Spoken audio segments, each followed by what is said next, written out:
Hi guys, మాఘమాసం start అయిపోయింది. ఈ మాఘమాసం ఎంతో విశిష్టమైనది. మాఘం అంటే పాపాలు నశింపజేసేది. మనకు ఉన్న అన్ని మాసాలలో ఈ మాఘమాసం చాలా ప్రత్యేకమైనది. మనకు ఈ మాఘమాసంలో పుణ్యనది స్నానాలు చేస్తే పుణ్యఫలం లభిస్తుంది. అలాగే మనం ఈ మాసంలో పూజలో ఉపయోగించే నూనె, నువ్వుల నూనె అయితే చాలా మంచిది. ఆయురారోగ్య ఐశ్వర్యములు కలుగుతాయి.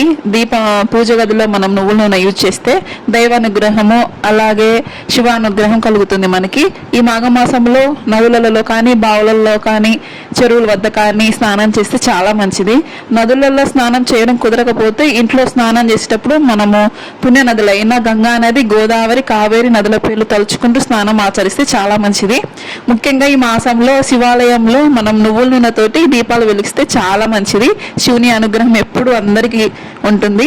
ఈ మాసంలో పూజలో మనము పటాలకు ఎర్ర రంగు పుష్పాలను యూజ్ చేస్తే చాలా మంచిది. లైక్ మందారం పువ్వులు అలాగా రెడ్ కలర్ ఫ్లవర్స్ పెట్టి పూజ చేస్తే చాలా మంచిది. లక్ష్మీ కటాక్షం కలుగుతుంది. అలాగే మనం పూజలో విష్ణు సహస్ర పారాయణం చేస్తే చాలా మంచిది ప్రతిరోజు నిత్యము.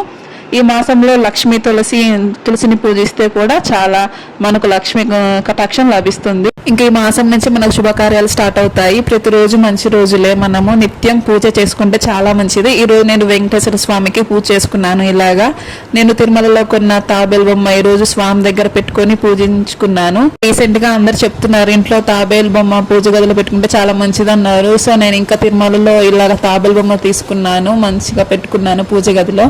ఈ రోజు పూజలో ఇంకా దీప నైవేద్యాలతో స్వామివారికి సమర్పించుకొని నేను ఈరోజు గోవింద నామాలు శ్లోకాలు అలా చదువుకొని ఫైనల్ గా హారతి ఇచ్చుకున్నాను ఈరోజు దేవుడికి.